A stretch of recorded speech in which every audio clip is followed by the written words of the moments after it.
100 দিনের কাজ প্রকল্পে বাংলার বকেয়া টাকা কবে দেওয়া হবে? কেন্দ্রীয় গ্রামোন্নয়ন মন্ত্রকের কাছে জানতে চাইল সংসদীয় কমিটি। এই বিষয়ে মন্ত্রকের আধিকারিকরা স্পষ্ট জবাব এড়িয়ে গিয়ে এইটুকুই জানালেন, রাজ্যের সঙ্গে যোগাযোগ রাখা হচ্ছে, খুব শীঘ্রই সমাধান সূত্র মিলবে। মহাত্মার নাম বদল করে রাম নামে প্রকল্প করার পরে সংসদীয় স্থায়ী কমিটির প্রথম বৈঠক বসেছিল সোমবার। সেখানে সরকার আগামী 6 মাসের নতুন রামজি আইন বাস্তবায়নের রোডম্যাপের কথা বললেও বিরোধীরা একে গ্রামীণ কর্মসংস্থানের ওপরে পরিকল্পিত আঘাত বলে তীব্র সমালোচনা করেছে বলেই জানা গিয়েছে। সূত্রের খবর, বৈঠকে একাধিক বিরোধী সাংসদ অভিযোগ করেছেন, এখনও লক্ষ লক্ষ শ্রমিকের মনরেগার মজুরি বকেয়া রয়েছে, অথচ তার নিষ্পত্তি না করেই সরকার নতুন আইনের প্রচারে ব্যস্ত।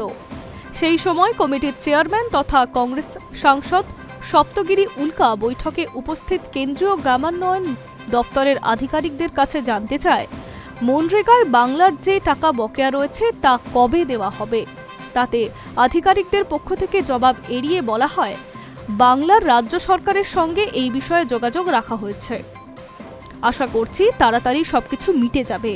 সূত্রের খবর, বৈঠকে বিরোধী সাংসদরা সরাসরি প্রশ্ন তোলেন, মনরেগার মতো অধিকার ভিত্তিক আইন তুলে দিয়ে সরকার কি গ্রামীণ দরিদ্রদের কাজের নিশ্চয়তা দুর্বল করতে চাইছে?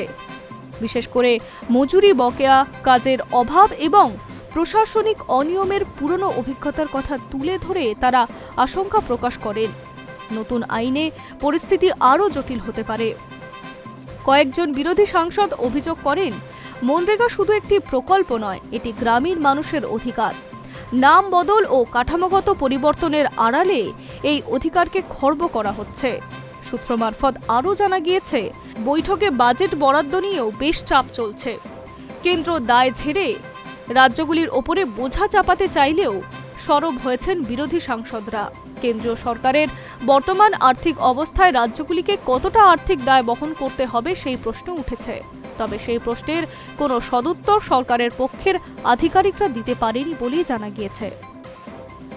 সূত্রের খবর, মন্ত্রকের প্রতিনিধিরা কমিটিতে জানিয়েছে, নতুন ভিবিজি রামজি আইনের আওতায় বছরে 125 দিনের কাজের নিশ্চয়তা দেওয়া হবে এবং এতে গ্রামীণ অর্থনীতির সঙ্গে আরও চাঙ্গা হবে। তবে বিরোধীদের দাবি, এই আশ্বাস কাগজে কলমে যতই আকর্ষণীয় হোক, বাস্তবে তার জন্য যে অতিরিক্ত বাজেট এবং প্রশাসনিক সক্ষমতা দরকার, সেই বিষয়ে সরকার এখনো স্পষ্ট করে কিছু বলছে না।